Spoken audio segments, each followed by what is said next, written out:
ಶ್ರೀಗುರುಭ್ಯೋ ನಮಃ ಹರಿ ಓಂ ಕೃಷ್ಣಂ ವಂದೇ ಮಂತಪಾಶಧರಂ ದಿವ್ಯಾರ್ಭಕಾಕೃತಿಂ ಶಿಖಾಬಂಧತ್ರಯೋಪೇತಂ ಭೈಷ್ಮೀಮಧ್ವಕರಾರ್ಚಿತಂ. ವಿಷಯ ಏಕಾದಶಿ ಉಪವಾಸದ ವೈಜ್ಞಾನಿಕ ಚಿಂತನೆ. ಏಕಾದಶಿ ಎಂಬ ಪದದ ಉಚ್ಚಾರಣೆ ಶುರುವಾಗಿ ಮುಗಿಯೋದ್ರೊಳಗೆ ನಮ್ಮ ಮುಂದೆ ಎರಡು ಪ್ರಶ್ನೆ ಬರುತ್ತೆ. ಒಂದು, ಉಪವಾಸ ಯಾಕೆ? ಎರಡನೇದು, ಚಾಂದ್ರಮಾನದ 11ನೇ ದಿನವೇ ಉಪವಾಸ ಯಾಕೆ? ಏಕಾದಶಿಯ ಉಪವಾಸದಲ್ಲಿ ಅಡಗಿರುವ ಗಾಢವಾದ ವಿಜ್ಞಾನದ ಅರಿವಿಗೆ ನಡೆಸುವ ಚಿಂತನೆ ಇದು. ಬಹುತೇಕ ಎಲ್ಲ ಪುರಾಣ ಉಪನಿಷತ್ತುಗಳು ಏಕಾದಶಿ ಉಪವಾಸವನ್ನು 8 ವರ್ಷದಿಂದ 80 ವರ್ಷದವರೆಗಿನ ಎಲ್ಲ ವರ್ಣದವರು ಮಾಡಲೇಬೇಕಾದ ಮಹತ್ವದ ಆಚರಣೆ ಎಂದು ಒತ್ತು ಕೊಟ್ಟು ತಿಳಿಸುತ್ತೆ. ಕೃಷ್ಣಾಮೃತ ಮಹಾರ್ಣವವೆಂಬ ಗ್ರಂಥದ ಮೂಲಕ ಶ್ರೀ ಮಧ್ವಾಚಾರ್ಯರು ಏಕಾದಶಿ ಉಪವಾಸದ ಮಹತ್ವವನ್ನು ತಿಳಿಸುವ ಹಲವು ಶ್ಲೋಕಗಳನ್ನು ಅನೇಕ ಪುರಾಣ ಉಪನಿಷತ್ತುಗಳಿಂದ ಸಂಗ್ರಹಿಸಿಕೊಟ್ಟಿದ್ದಾರೆ. ಅದರ 2 ಶ್ಲೋಕಗಳನ್ನು ನೋಡೋಣ. ನೇದೃಶಂ ಪಾವನಂ ಕಿಂ ನಾರಣಾಂ ಭುವಿ ವಿದ್ಯತೆ ಯಾದೃಶಂ ಪದ್ಮನಾಭಸ್ಯ ದಿನಂ ಪಾತಕಹಾನಿದಂ. ಭೂಮಿಯ ಮೇಲೆ ಮನುಷ್ಯರ ಎಲ್ಲ ಬಗೆಯ ಪಾಪಗಳನ್ನು ಕಳೆಯುವ ಏಕಾದಶಿ ಪದ್ಮನಾಭ ದಿನಕ್ಕಿಂತ ಪವಿತ್ರವಾದದ್ದು ಇನ್ನೊಂದಿಲ್ಲ. ಅಶ್ವಮೇಧ ಸಹಸ್ರಾಣಿ ವಾಜಪೇಯಾಯುತಾನಿ ಚ ಏಕಾದಶುಪವಾಸಸ್ಯ ಕಲಾಂ ನಾರ್ಹಂತಿ ಷೋಡಶೀಂ. 1000 ಅಶ್ವಮೇಧ ಯಾಗ ಮತ್ತು 10,000 ವಾಜಪೇಯ ಯಾಗವು ಒಂದು ಏಕಾದಶಿಯ 16ನೇ ಒಂದಕ್ಕೆ ಸಮವಿಲ್ಲ. ಏಕಾದಶಿಯಂದು ನಿರ್ಜಲ ಉಪವಾಸ ಮಾಡಬೇಕೆಂದು ಶಾಸ್ತ್ರ ಸೂಚಿಸುತ್ತೆ. ದಶಮಿಯ ದಿನ ಒಂದು ಹೊತ್ತು ಊಟ ಮಾಡಿ ಸಾಯಂಕಾಲದಿಂದ ಆರಂಭಿಸಿದ ಉಪವಾಸವನ್ನು ದ್ವಾದಶಿಯ ಬೆಳಗ್ಗೆ ಮುಗಿಸಿದಾಗ ಸುಮಾರು 36ರಿಂದ 40 ಗಂಟೆಗಳ ಕಾಲ ಉಪವಾಸ ಮಾಡಿದಂತಾಗತ್ತೆ. ಉಪವಾಸದ ಮಹತ್ವವನ್ನು ವೈಜ್ಞಾನಿಕವಾಗಿ ಅರ್ಥ ಮಾಡಿಕೊಳ್ಬೇಕಾದ್ರೆ ದೇಹದೊಳಗಿನ ಕ್ರಮ ಮತ್ತು ಜೀವಕೋಶಗಳನ್ನು ತಿಳ್ಕೊಳ್ಬೇಕಾಗತ್ತೆ. ಮನುಷ್ಯನ ದೇಹವು ಸುಮಾರು 37ರಿಂದ 50 ಲಕ್ಷ ಕೋಟಿ ಜೀವಕೋಶಗಳಿಂದ ರಚನೆಯಾಗಿದೆ. ಅಂದರೆ 37ರಿಂದ 50 ಟ್ರಿಲಿಯನ್ ಸೆಲ್ಗಳಿಂದ ದೇಹ ರಚನೆಯಾಗಿರುತ್ತೆ. ಅನೇಕ ಜೀವಕೋಶಗಳು ಸೇರಿ ಅಂಗಾಂಶ ಆಗುತ್ತೆ. ಅಂಗಾಂಶ ಅಂದರೆ ಟಿಶ್ಯೂ. ಸಾವಿರಾರು ಅಂಗಾಂಶಗಳು ಸೇರಿ ಅಂಗ ಆಗುತ್ತೆ, ಆರ್ಗನ್. 10 ಅಂಗಗಳು ಸೇರಿ ಅಂಗವ್ಯವಸ್ಥೆ ಆಗುತ್ತೆ, ಆರ್ಗನ್ ಸಿಸ್ಟಮ್. ಎಲ್ಲ ಅಂಗವ್ಯವಸ್ಥೆಗಳು ಸೇರಿ ದೇಹ ಆಗುತ್ತೆ, ಬಾಡಿ. ಜೀವಿಯನ್ನು ಜೀವಂತವಾಗಿಡುವ ಎಲ್ಲ ಚಯಾಪಚಯ ಪ್ರಕ್ರಿಯೆಗಳು ಅಂದರೆ ಮೆಟಬಾಲಿಕ್ ಪ್ರೋಸೆಸ್ಗಳು ಜೀವಕೋಶದಲ್ಲೇ ನಡೆಯುತ್ತೆ. ಆದ್ದರಿಂದ ಜೀವಕೋಶಗಳನ್ನು ಜೀವದ ಮೂಲಭೂತ ಘಟಕ ಅಂತಾರೆ, ಫಂಡಮೆಂಟಲ್ ಯೂನಿಟ್ ಆಫ್ ಲೈಫ್. ಜೀವಕೋಶದ ಪರಿಮಾಣದಲ್ಲಿ 70% ನೀರಿರುತ್ತೆ. ನಮ್ಮ ದೇಹದ ತೂಕದಲ್ಲಿ 70% ನೀರಿನದೇ ಆಗಿರುತ್ತೆ.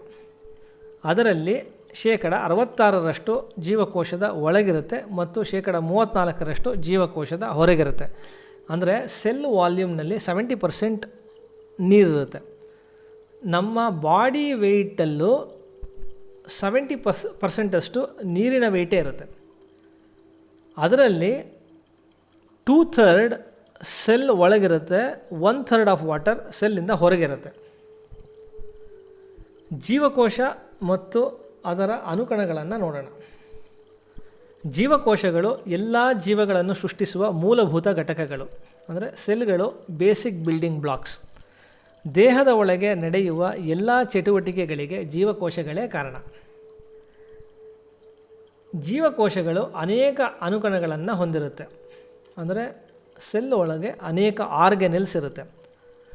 ಅದು ಯಾವುದೆಂದರೆ ಚಿತ್ರದಲ್ಲೂ ನೋಡ್ಬೋದು: nucleus, ribosome, rough endoplasmic reticulum, smooth endoplasmic reticulum, Golgi apparatus, mitochondria, peroxisome, lysosome, vesicles, centrosome, centriole, cytoplasm ಮತ್ತು ಸೆಲ್ ಮೆಂಬ್ರೇನ್. ಸೆಲ್ ಮೆಂಬ್ರೇನ್ ಅಂದರೆ ಕೋಶಪದರ.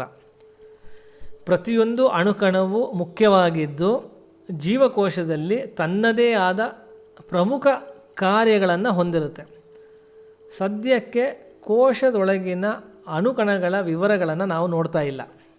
ಆದರೆ ಜೀವಕೋಶದ ಮೂಲಭೂತ ಕ್ರಿಯೆಗಳನ್ನು ತಿಳ್ಕೊಳ್ಬೇಕಾಗತ್ತೆ. ಬೇಸಿಕ್ ಫಂಕ್ಷನ್ಸ್ ಆಫ್ ಸೆಲ್ಲನ್ನು ನೋಡಬೇಕಾಗತ್ತೆ. ಜೀವಕೋಶಗಳು ಎಲ್ಲ ಜೀವಿಗಳನ್ನು ಸೃಷ್ಟಿಸುವ ಮೂಲಭೂತ ಘಟಕಗಳು ಅಂತ ನಾವು ನೋಡಿದ್ವಿ ಹಿಂದೆ. ಎಲ್ಲ ಜೀವಗಳಿಗೂ ರಚನಾತ್ಮಕ ಬೆಂಬಲವನ್ನು ಜೀವಕೋಶಗಳು ಒದಗಿಸುತ್ತೆ, ಅಂದರೆ ಸ್ಟ್ರಕ್ಚರಲ್ ಸಪೋರ್ಟ್. ಜೀವಿಯ ಬೆಳವಣಿಗೆಗೆ ಜೀವಕೋಶಗಳೇ ಕಾರಣ, ಗ್ರೋತ್ ಫ್ಯಾಕ್ಟರ್ಗೆ ಸೆಲ್ಗಳೇ ಕಾರಣ. ಜೀವಕೋಶಗಳು ಪೋಷಕಾಂಶಗಳನ್ನು ಅಂದರೆ ನ್ಯೂಟ್ರಿಯೆಂಟ್ಸ್ಗಳನ್ನು ಒಳಗೆ ಸ್ವೀಕರಿಸುತ್ತೆ, ಪ್ರೋಟೀನ್ಗಳನ್ನು ತ್ಯಾಜ್ಯವನ್ನು ಹೊರಗೆ ಕಳಿಸುತ್ತೆ. ತ್ಯಾಜ್ಯ ಅಂದರೆ ವೇಸ್ಟ್. ಇದು ಜೀವಕೋಶಗಳು ನಡೆಸುವ ಸಾಗಾಣಿಕೆ, ಟ್ರಾನ್ಸ್ಪೋರ್ಟೇಷನ್. ಜೀವಿಯನ್ನು ಜೀವಂತವಾಗಿಡುವ ಎಲ್ಲ ಚಯಾಪಚಯಕ್ಕೆ ಅಂದರೆ ಮೆಟಬಾಲಿಸಮ್ಗೆ ಜೀವಕೋಶವೇ ಕಾರಣ. ವಿವಿಧ ರಾಸಾಯನಿಕ ಕ್ರಿಯೆಗಳಿಗೆ, ಕೆಮಿಕಲ್ ರಿಯಾಕ್ಷನ್ಸ್ಗಳಿಗೆ ಜೀವಕೋಶವು ಶಕ್ತಿಯನ್ನು ಉತ್ಪಾದಿಸುತ್ತೆ, ಎನರ್ಜಿ ಪ್ರೊಡ್ಯೂಸ್ ಮಾಡುತ್ತೆ. ಮೈಟೋಸಿಸ್ ಮತ್ತು ಮಿಯೋಸಿಸ್ ಎಂಬ ಎರಡು ಬಗೆಯ ಸಂತಾನೋತ್ಪತ್ತಿ ಪ್ರಕ್ರಿಯೆಗಳಿಗೆ, ರೀಪ್ರೊಡಕ್ಷನ್ ಪ್ರೋಸೆಸ್ಗೆ ಜೀವಕೋಶಗಳೇ ಕಾರಣ.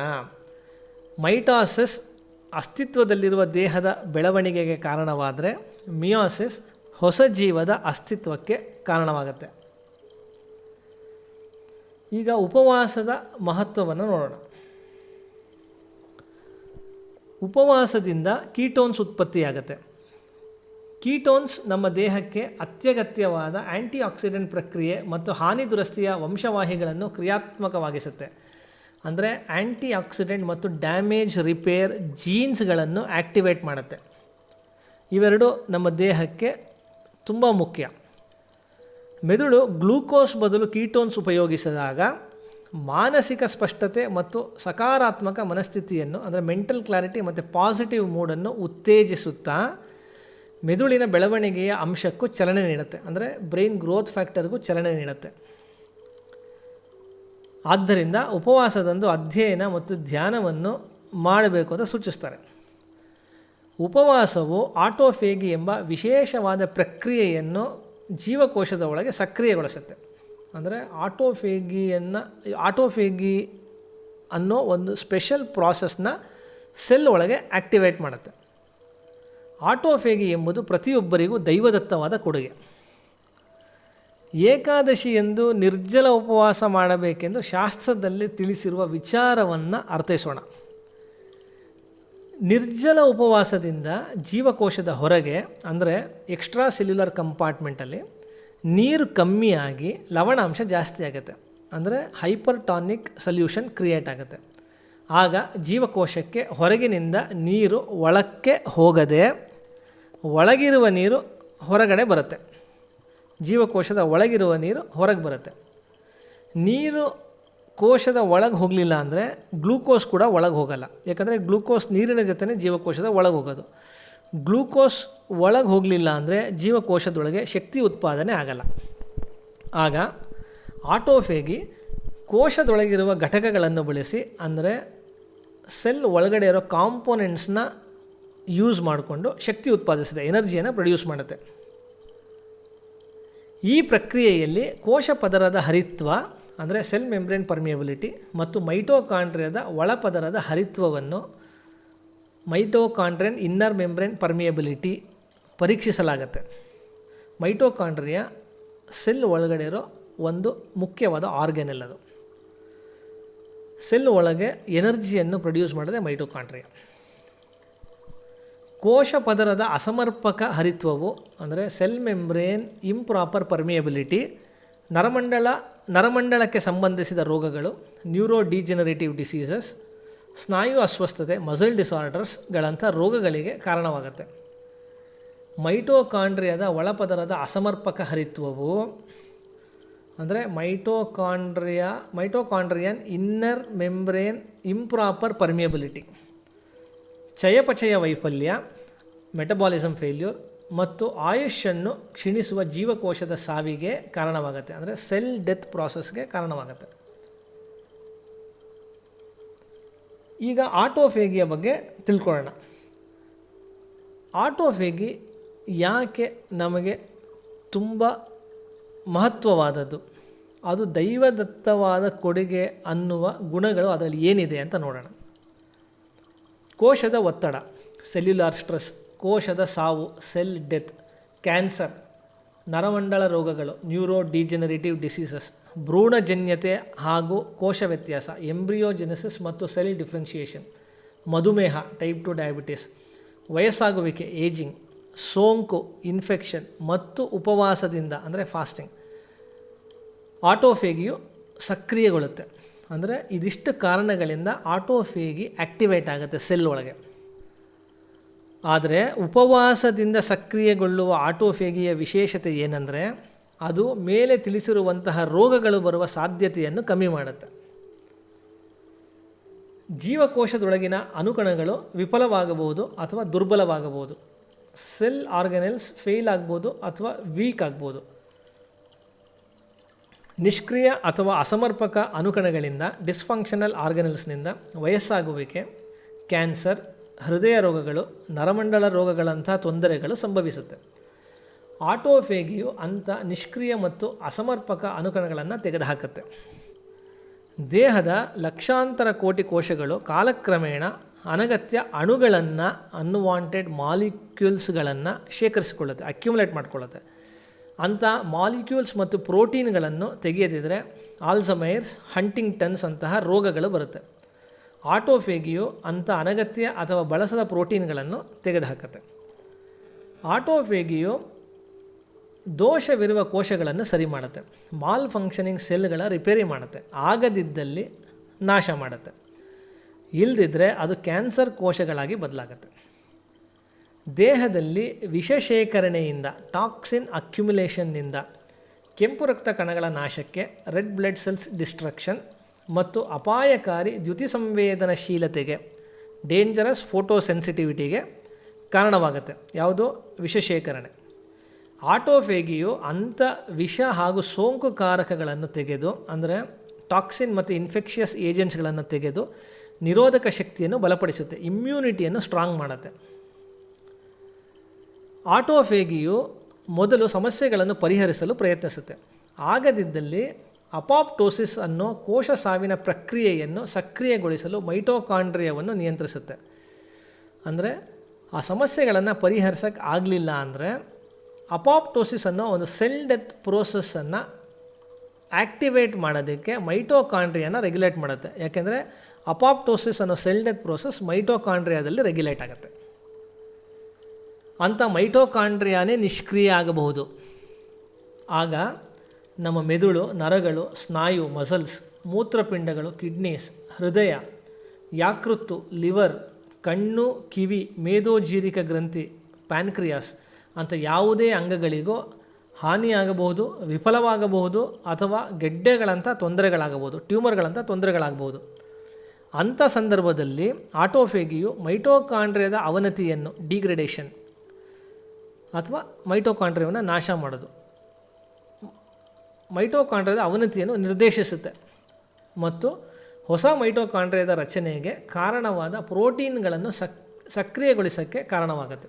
ಒಂದು ಮೈಟೋಕಾಂಡ್ರಿಯಾನ ನಾಶ ಮಾಡುತ್ತೆ ಮತ್ತು ಹೊಸ ಮೈಟೋಕಾಂಡ್ರಿಯಾ ಫಾರ್ಮ್ ಆಗೋದಕ್ಕೆ ಬೇಕಾಗಿರೋ ಪ್ರೋಟೀನ್ಗಳನ್ನು ಆ್ಯಕ್ಟಿವೇಟ್ ಮಾಡೋದಕ್ಕೆ ಕಾರಣವಾಗುತ್ತೆ.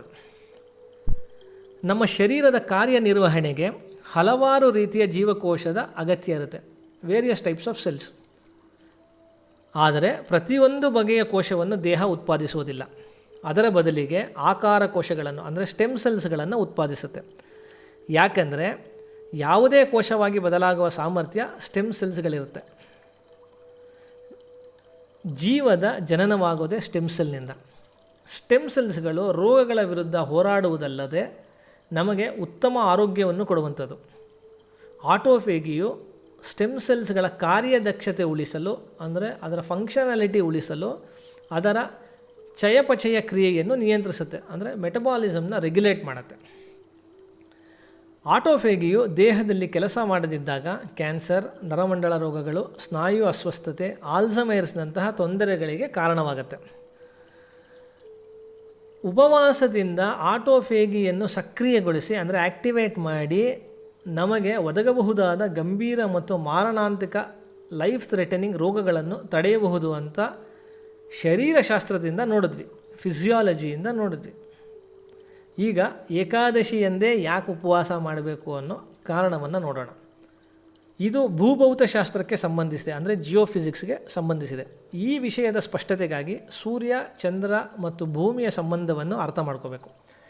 ಇಲ್ಲಿ ತನಕ ನಾವು ನೋಡಿದ್ದೆಲ್ಲ ಫಿಸಿಯಾಲಜಿಗೆ ಸಂಬಂಧಪಟ್ಟಿದ್ದು, ಶರೀರಶಾಸ್ತ್ರಕ್ಕೆ ಸಂಬಂಧಪಟ್ಟಿದ್ದು. ಈಗ ಜಿಯೋಫಿಸಿಕ್ಸ್, ಭೂಭೌತಶಾಸ್ತ್ರಕ್ಕೆ ಸಂಬಂಧಿಸಿದಂತೆ ವಿಷಯಗಳನ್ನು ನೋಡೋಣ.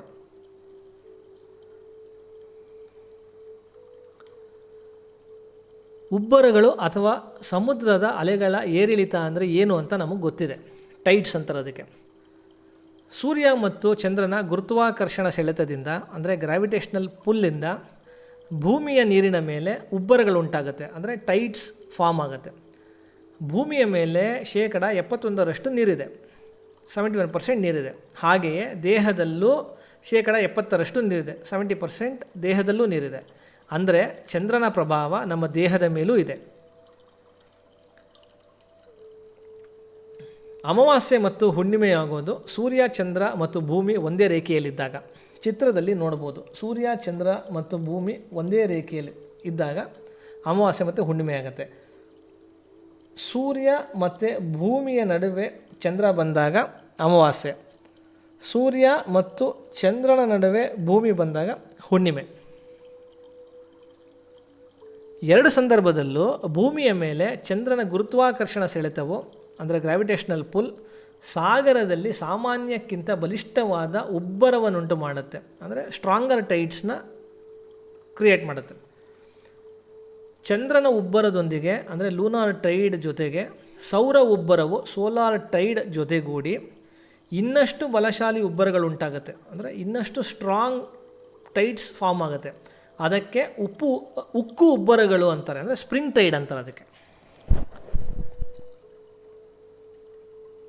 ಚಿತ್ರದಲ್ಲಿ ನೋಡ್ಬೋದು, ಇಲ್ಲಿ ಭೂಮಿಯ ಸುತ್ತ ಎರಡು ಟೈಡ್ಸ್ ಇದೆ. ಒಂದು ಸೋಲಾರ್ ಟೈಡ್, ಇನ್ನೊಂದು ಲೂನಾರ್ ಟೈಡ್. ಇಲ್ಲಿ ಕಾಣುತ್ತೆ ನಮಗೆ. ಇದು ಅಮಾವಾಸ್ಯೆ ಮತ್ತು ಹುಣ್ಣಿಮೆ ಎಂದು ಒಂದಕ್ಕೊಂದು ಪೂರಕವಾಗಿ ಒಂದಕ್ಕೊಂದು ಜೊತೆಗೂಡಿ ಹೆಚ್ಚು ಬಲಶಾಲಿ ಉಬ್ಬರಗಳು ಉಂಟು ಮಾಡುತ್ತೆ. ಅದಕ್ಕೆ ಸ್ಪ್ರಿಂಗ್ ಟೈಡ್ಸ್ ಅಂತ ಕರೀತಾರೆ. ಉಕ್ಕು ಉಬ್ಬರದಿಂದ ಅಂದರೆ ಸ್ಪ್ರಿಂಗ್ ಟೈಡ್ನಿಂದ ಸುಮಾರು 7.5 ದಿನಗಳ ನಂತರ ಸೂರ್ಯ ಮತ್ತು ಚಂದ್ರ ಲಂಬಕೋನದಲ್ಲಿರ್ತಾರೆ, ಅಂದರೆ ರೈಟ್ ಆ್ಯಂಗಲಲ್ಲಿ ಇರ್ತಾರೆ. ಇಲ್ಲಿ ನೋಡ್ಬೋದು, ಸೂರ್ಯ ಮತ್ತು ಚಂದ್ರ ರೈಟ್ ಆ್ಯಂಗಲಲ್ಲಿ ಇದ್ದಾರೆ.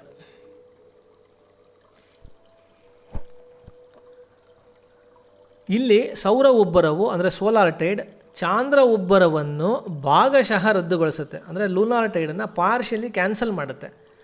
ಇದರಿಂದ ಸಾಗರದಲ್ಲಿ ಸಾಮಾನ್ಯಕ್ಕಿಂತ ದುರ್ಬಲ ಅಲೆಗಳುಂಟಾಗುತ್ತೆ, ಅಂದರೆ ವೀಕ್ ಟೈಡ್ಸ್ ಫಾರ್ಮ್ ಆಗುತ್ತೆ. ಅದಕ್ಕೆ ಇಳಿ ಉಬ್ಬರಗಳು ಅಂತಾರೆ, ನೀಪ್ ಟೈಡ್, ಇಳಿ ಉಬ್ಬರಗಳು ಅಂತಾರೆ.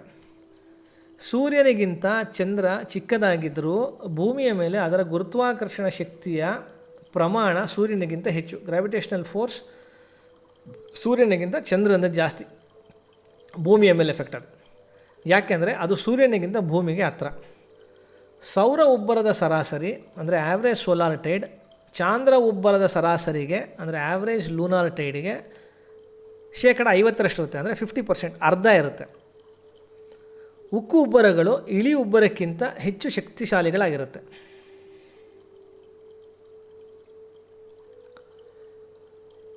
ಈಗ ಉಕ್ಕು ಉಬ್ಬರಗಳು ಇಳಿ ಉಬ್ಬರಗಳನ್ನು ನೋಡಿದ್ವಿ, ಅಂದರೆ ಸ್ಪ್ರಿಂಗ್ ಟೈಡ್, ನೀಪ್ ಟೈಡ್ನ ನೋಡಿದ್ವಿ. ಈ ಉಕ್ಕು ಉಬ್ಬರ ಮತ್ತು ಇಳಿ ಉಬ್ಬರಗಳ ನಡುವೆ, ಸ್ಪ್ರಿಂಗ್ ಟೈಡ್ ಮತ್ತು ನೀಪ್ ಟೈಡ್ಗಳ ನಡುವೆ ಇನ್ನೊಂದು ಉಬ್ಬರದ ಬಲವಿದೆ. ಅದು ಚಾಂದ್ರ ಸೌರ ಉಬ್ಬರದ ಬಲ, ಅಂದರೆ ಲೂನಿ ಸೋಲಾರ್ ಟೈಡಲ್ ಫೋರ್ಸ್. ಉಕ್ಕು ಉಬ್ಬರದಿಂದ ಅಂದರೆ ಸ್ಪ್ರಿಂಗ್ ಟೈಡ್ನಿಂದ ಇಳಿ ಉಬ್ಬರದ ಕಡೆಗೆ, ನೀಪ್ ಟೈಡ್ ಕಡೆಗೆ ಚಂದ್ರ ಚಲಿಸಿದಾಗ, ಅಂದರೆ ಇದು ನಮಗೆ ಉಕ್ಕು ಉಬ್ಬರ 100% ಇದೆ, ಇದು ನಮಗೆ ಇಳಿ ಉಬ್ಬರ, ಇಲ್ಲಿ ನಮಗೆ ಭಾಗಶಃ ರದ್ದಾದ ಬಲವಿದೆ, ಪಾರ್ಷಿಯಲಿ ಕ್ಯಾನ್ಸಲ್ಡ್ ಫೋರ್ಸ್ ಇದೆ, ನೀಪ್ ಟೈಡ್ ಇದು ಸ್ಪ್ರಿಂಗ್ ಟೈಡಿಂದ ನೀಪ್ ಟೈಡ್ ಕಡೆಗೆ ಚಂದ್ರ ಚಲಿಸಿದಾಗ ಚಂದ್ರನ ಗುರುತ್ವಾಕರ್ಷಣೆಯ ವೇಗ, ಗ್ರಾವಿಟೇಷನಲ್ ಆಕ್ಸಲರೇಷನ್ ಕಡಿಮೆ ಆಗುತ್ತೆ ನಮಗೆ. ಅದೇ ಇಳಿ ಉಬ್ಬರದಿಂದ, ನೀಪ್ ಟೈಡಿಂದ ಉಕ್ಕು ಉಬ್ಬರದ ಕಡೆಗೆ ಚಂದ್ರ ಚಲಿಸಿದಾಗ, ಅಂದರೆ ಪಾರ್ಷಲಿ ಕ್ಯಾನ್ಸಲ್ಡ್ ಫೋರ್ಸಿಂದ 100% ಕಡೆಗೆ ಚಂದ್ರ ಚಲಿಸಿದಾಗ ಗುರುತ್ವಾಕರ್ಷಣೆಯ ವೇಗ ಹೆಚ್ಚಾಗತ್ತೆ. ಚಂದ್ರನ ಗುರುತ್ವಾಕರ್ಷಣೆಯ ವೇಗದ ಏರಿಕೆಯ ಹಂತದಲ್ಲೇ ಏಕಾದಶಿ ಬರುತ್ತೆ ನಮಗೆ. 2 ಏಕಾದಶಿನೂ ಲೂನಾರ್ ಇನ್ಕ್ರಿಮೆಂಟಲ್ ಫೇಸಲ್ಲೇ ಬರುತ್ತೆ. ಈ 2 ಏಕಾದಶಿ ನೀವು ಇಲ್ಲಿ ನೋಡ್ಬೋದು, 2 ಲೂನಾರ್ ಇನ್ಕ್ರಿಮೆಂಟಲ್ ಫೇಸಲ್ಲೇ ಇದೆ. ಅಂದರೆ ನೀಪ್ ಟೈಡಿಂದ ಸ್ಪ್ರಿಂಗ್ ಟೈಡ್ ಕಡೆಗೆ ಚಂದ್ರ ಚಲಿಸಬೇಕಾದ್ರೇ 2 ಏಕಾದಶಿಗಳು ಬರುತ್ತೆ. ನೀರಿನ ಮಟ್ಟವು ಉಕ್ಕು ಉಬ್ಬರದಿಂದ ಅಂದರೆ ಸ್ಪ್ರಿಂಗ್ ಟೈಡ್ನಿಂದ ಇಳಿ ಉಬ್ಬರಕ್ಕೆ ನೀಪ್ ಟೈಡ್ಗೆ 1 ಮೀಟರ್ನ ಅಳತೆಯಲ್ಲಿ 3/4 ಭಾಗದಷ್ಟು ವ್ಯತ್ಯಾಸ ಹೊಂದಿರುತ್ತೆ. ಅಂದರೆ ಉಕ್ಕು ಉಬ್ಬರದಲ್ಲಿ ನೀರು 1 ಮೀಟರ್ ಏರಿದರೆ, ಅಂದರೆ ಸ್ಪ್ರಿಂಗ್ ಟೈಡಲ್ಲಿ 1 ಮೀಟರ್ ಏರಿದರೆ, ಟೈಡ್ 1 ಮೀಟರ್ ಏರಿದರೆ, ಇಳಿ ಉಬ್ಬರದಲ್ಲಿ ಅಂದರೆ ನೀಪ್ ಟೈಡಲ್ಲಿ 1/4 ಮೀಟರ್ ಇರುತ್ತೆ, 0.25 ಮೀಟರ್ ಏರುತ್ತೆ. ಅಂದರೆ ಸ್ಪ್ರಿಂಗ್ ಟೈಡ್ನಲ್ಲಿ ಚಂದ್ರನ ಗುರುತ್ವಾಕರ್ಷಣೆ ವೇಗ ಲೂನಾರ್ ಗ್ರಾವಿಟೇಷನಲ್ ಆಕ್ಸಲರೇಷನ್ 100% ಇದ್ದರೆ, ಇಳಿ ಉಬ್ಬರದಲ್ಲಿ ನೀಪ್ ಟೈಡ್ನಲ್ಲಿ 25% ಇರುತ್ತೆ. ಇಲ್ಲಿ 100% ಇದ್ದರೆ ಇಲ್ಲಿ 25%, ನೀಪ್ ಟೈಡಲ್ಲಿ 25% ಇರುತ್ತೆ.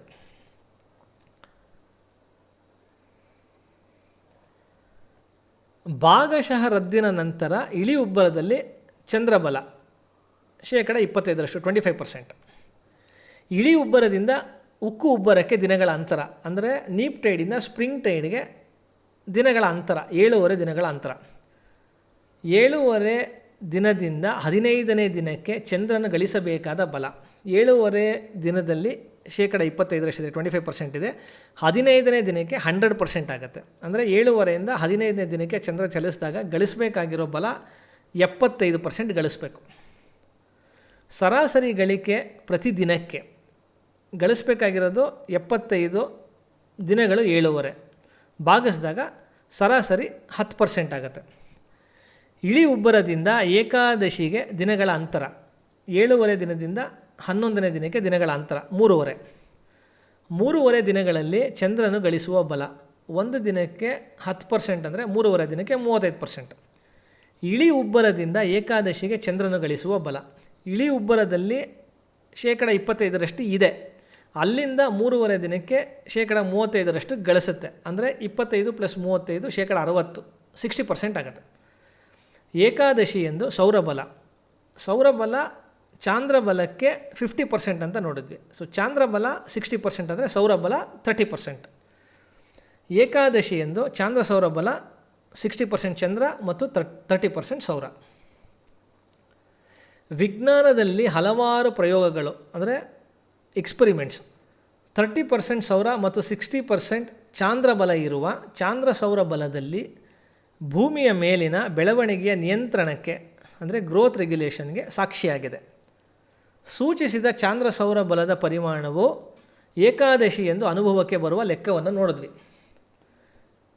ಭೂಮಿಯ ಮೇಲಿನ ಬೆಳವಣಿಗೆಯ ನಿಯಂತ್ರಣಕ್ಕೆ ಭೂಮಿಯ ಮೇಲಿನ ಬೆಳವಣಿಗೆಯ ನಿಯಂತ್ರಣ ಅಂದರೆ ಗಿಡ ಮತ್ತು ಪ್ರಾಣಿಗಳ ಬೆಳವಣಿಗೆಯ ನಿಯಂತ್ರಣ. ಗಿಡಗಳು ಮತ್ತು ಪ್ರಾಣಿಗಳ ಬೆಳವಣಿಗೆಯ ನಿಯಂತ್ರಣ ಅಂದರೆ ಜೀವಕೋಶದ ಬೆಳವಣಿಗೆಯ ನಿಯಂತ್ರಣ.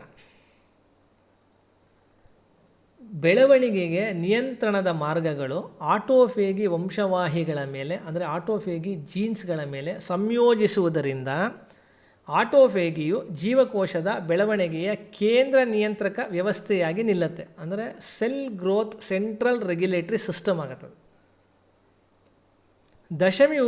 ದಶಮಿ ಉಪವಾಸ ಶಾಸ್ತ್ರ ನಿಷಿದ್ಧ. ಆಗ ಚಂದ್ರನ ಬಲ 60%ಕ್ಕಿಂತ ಕಮ್ಮಿ, <60% ಇರುತ್ತೆ.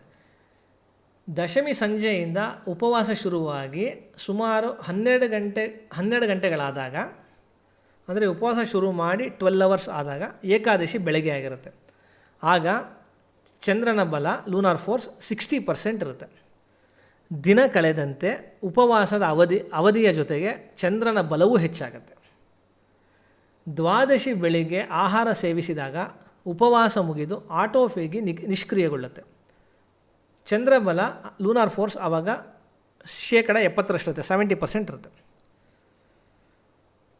ಆಟೋಫೇಗಿಯು ಬಿಗಿ ನಿಯಂತ್ರಣದಲ್ಲಿರಬೇಕು ಅಂದರೆ ಟೈಟ್ ರೆಗ್ಯುಲೇಷನಲ್ಲಿರಬೇಕು. ಯಾಕೆಂದರೆ ಕೋಶದ ಬೆಳವಣಿಗೆಯಲ್ಲಿ ಆಟೋಫೇಗಿಯ ಸಮತೋಲನ ತುಂಬ ಮುಖ್ಯ, ಅಂದರೆ ಆಟೋಫೇಗಿಯ ಬ್ಯಾಲೆನ್ಸ್ ತುಂಬ ಮುಖ್ಯ. ದೋಷಪೂರಿತ ಅಥವಾ ಕುಂಠಿತ ಡಿಫೆಕ್ಟಿವ್ ಆರ್ ಡಿಫಿಸಿಟ್ ಆಟೋಫೇಗಿಯು ಕ್ಯಾನ್ಸರ್, ನರಮಂಡಲ ರೋಗಗಳು, ಬೊಜ್ಜು, ಮಧುಮೇಹ ಮುಂತಾದ ರೋಗಗಳಿಗೆ ಕಾರಣವಾಗುತ್ತೆ. ಅತಿಯಾದ ಎಕ್ಸೆಸಿವ್ ಆಟೋಫೇಗಿಯು ಅದು ಕೂಡ ಹಾನಿಕಾರಕ. ಯಾಕೆಂದರೆ ಅದರಿಂದ ಕೋಶದ ಸಾವು ಸಂಭವಿಸುತ್ತೆ, ಸೆಲ್ ಡೆತ್ ಉಂಟಾಗುತ್ತೆ. ಆಟೋಫೇಗಿಯನ್ನು ನಿಯಂತ್ರಣ ಮಾಡುವ ಸಾಧ್ಯತೆಯು ಏಕಾದಶಿಯ ನಿರ್ದಿಷ್ಟ ಚಾಂದ್ರಸೌರ ಬಲದಲ್ಲಿದೆ. ಅಂದರೆ 60%ಇಂದ 70% ಒಳಗೆ ಲೂನಾರ್ ಫೋರ್ಸ್ ಇದ್ದಾಗ ನಮಗೆ ಆಟೋಫೇಗಿ ಟೈಟ್ ರೆಗ್ಯುಲೇಷನಲ್ಲಿರುತ್ತೆ. ಏಕಾದಶಿಯ ಮುಂಚೆ ಪ್ರೇರೇಪಿಸಿದ ಆಟೋಫೇಗಿ ಕುಂಠಿತ ಅಥವಾ ದುರ್ಬಲವಾಗಿದ್ದರೆ ಏಕಾದಶಿಯ ನಂತರ ಹೆಚ್ಚಾಗಿರುತ್ತೆ.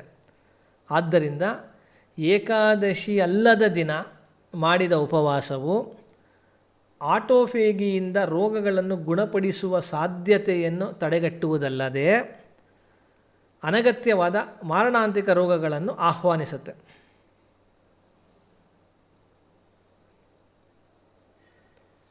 ಏಕಾದಶಿ ಎಂದು ಮಾಡಿದ ಉಪವಾಸ ಮಾತ್ರವೇ ಪ್ರಯೋಜನಕಾರಿ, ಇಲ್ಲದಿದ್ದಲ್ಲಿ ಅಪಾಯಕಾರಿ ಎನ್ನುವ ಶಾಸ್ತ್ರದ ಆದೇಶವನ್ನು ವೈಜ್ಞಾನಿಕವಾಗಿ ನೋಡಿದ್ವಿ.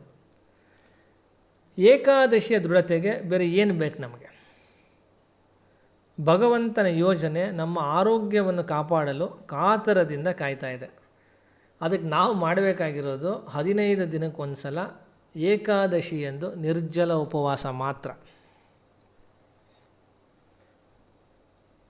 ಒಂದು ವಿಷಯ, ಮಕ್ಕಳು, ವೃದ್ಧರು ಮತ್ತು ವೈದ್ಯಕೀಯ ಚಿಕಿತ್ಸೆಯಲ್ಲಿರುವವರು ಉಪವಾಸ ಮಾಡುವ ಮುಂಚೆ ವೈದ್ಯರ ಸಲಹೆಯನ್ನು ತಪ್ಪದೆ ಪಡೆಯುವುದು ಅತ್ಯಗತ್ಯ.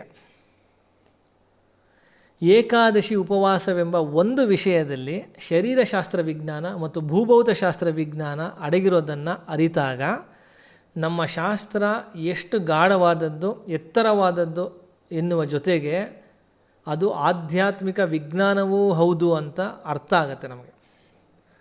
ಆಧ್ಯಾತ್ಮಿಕ ವಿಜ್ಞಾನದ ಅಗಾಧತೆಯನ್ನು ಅರ್ಥ ಮಾಡಿಕೊಳ್ಳೋದು ತತ್ವಶಾಸ್ತ್ರದ ಸಾರ ಮತ್ತು ಪ್ರತಿಯೊಂದು ಜೀವಿಗೂ ಭಗವಂತನ ಅದ್ಭುತವಾದ ಯೋಜನೆಯನ್ನು ಗ್ರಹಿಸುವ ಉಡುಗೊರೆಯಾಗಿದೆ.